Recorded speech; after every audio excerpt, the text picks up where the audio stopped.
ओम नमो भगवते वासुदेवाय नमः। माघ मास महात्म्य की जो कथा है, ये मेरे चैनल पर मैंने श्रृंखला से सारे महात्म्य की वीडियो मैं आपको इस चैनल पर डालूंगी। अध्याय 1 की जो कथा है माघ मास की, वो मेरे वीडियो पर आ चुकी है। अब आरंभ करते हैं माघ मास अध्याय 2 की कथा को।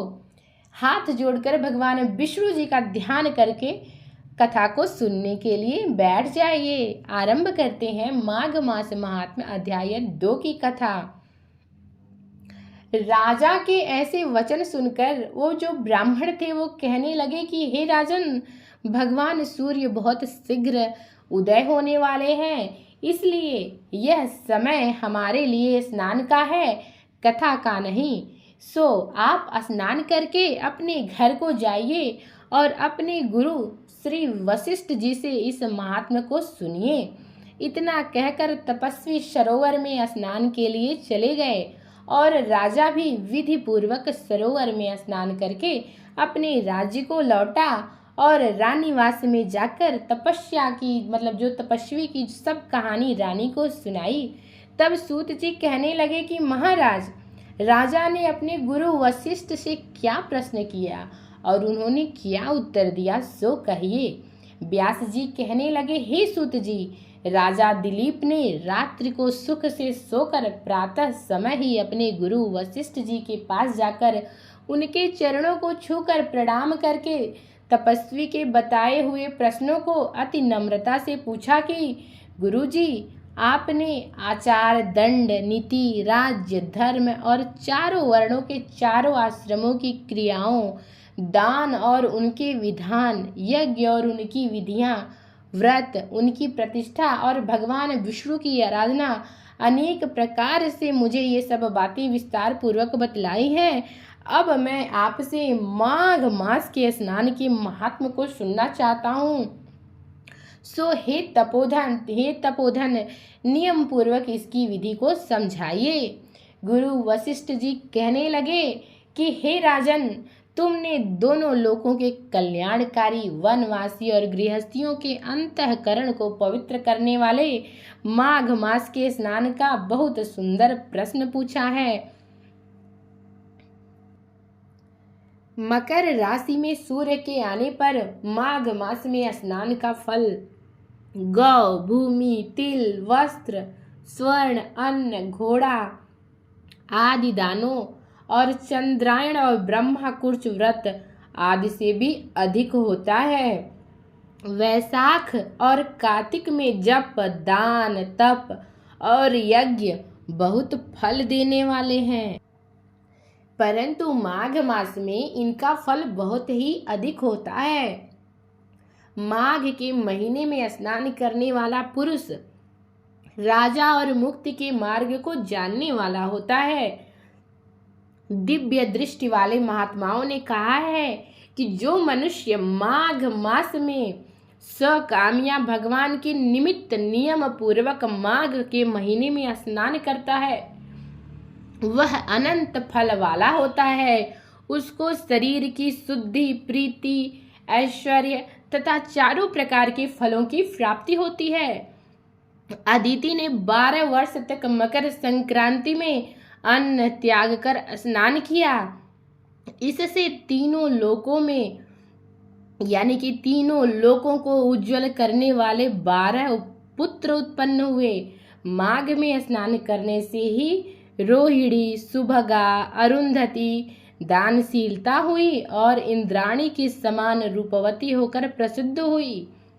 जो माघ मास में स्नान करते हैं और देवताओं के पूजन में तत्पर रहते हैं, उनको सुंदर स्थान, हाथी और घोड़ों की सवारी और दान को द्रव्य प्राप्त होता है। अतिथियों से उनका घर भरा भरा रहता है और उनके घर में सदा वेद ध्वनि होती रहती है। वह मनुष्य धन्य है जो माघ मास में स्नान करते हैं, दान देते हैं और व्रत और नियमों का पालन करते हैं और दूसरों के पुण्यों के क्षीण होने से मनुष्य स्वर्ग से वापस आ जाता है। परंतु जो मनुष्य माघ मास में स्नान करता है वह कभी स्वर्ग से वापस नहीं आता। इससे बढ़कर कोई नियम, तप, दान, पवित्र और पापनाशक नहीं है। भृगु जी ने मणि पर्वत पर विद्याधरों को यह सुनाया था। तब राजा ने कहा कि ब्राह्मण, भृगु ऋषि ने कब मणि पर्वत पर विद्याधरों को उपदेश दिया था, सो बताइए। तब ऋषि जी कहने लगे कि राजन, एक समय 12 वर्ष तक वर्षा न होने के कारण, सब प्रजा क्षीण होने के कारण संसार में बड़ी उद्विग्नता फैल गई।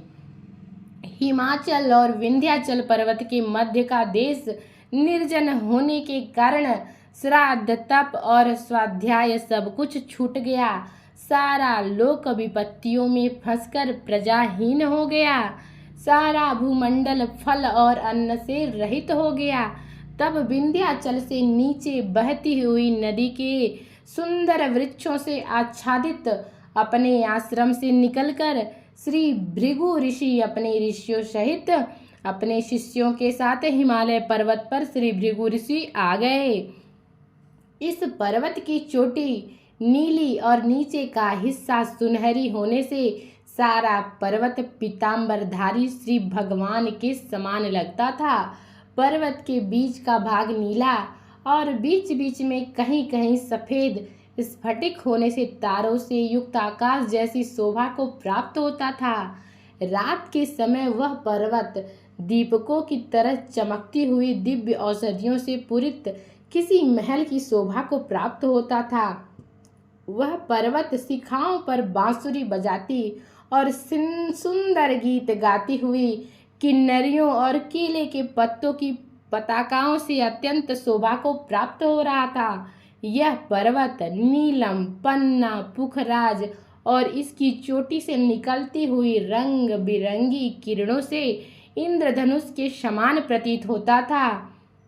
स्वर्ण आदि सब धातुओं से तथा चमकते हुए रत्नों से चारों ओर फैली हुई अग्नि ज्वाला के समान शोभायमान था।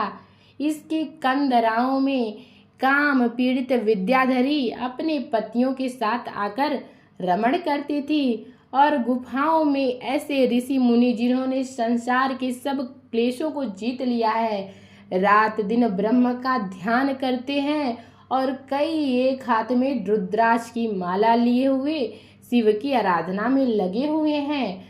पर्वत के नीचे भागों में जंगली हाथी अपने बच्चों के साथ खेल रहे हैं और कस्तूरी वाले रंग बिरंगे मृगों के झुंड इधर उधर भाग रहे हैं। यह पर्वत सदा राजहंस और मोरों से भरा रहता है, इसी कारण इसको हेमकुंड कहते हैं। यहाँ पर सदैव ही देवता, गुह्यक और अप्सरा निवास करते हैं। इसी के साथ माघ मास महात्म्य अध्याय 2 की कथा समाप्त होती है।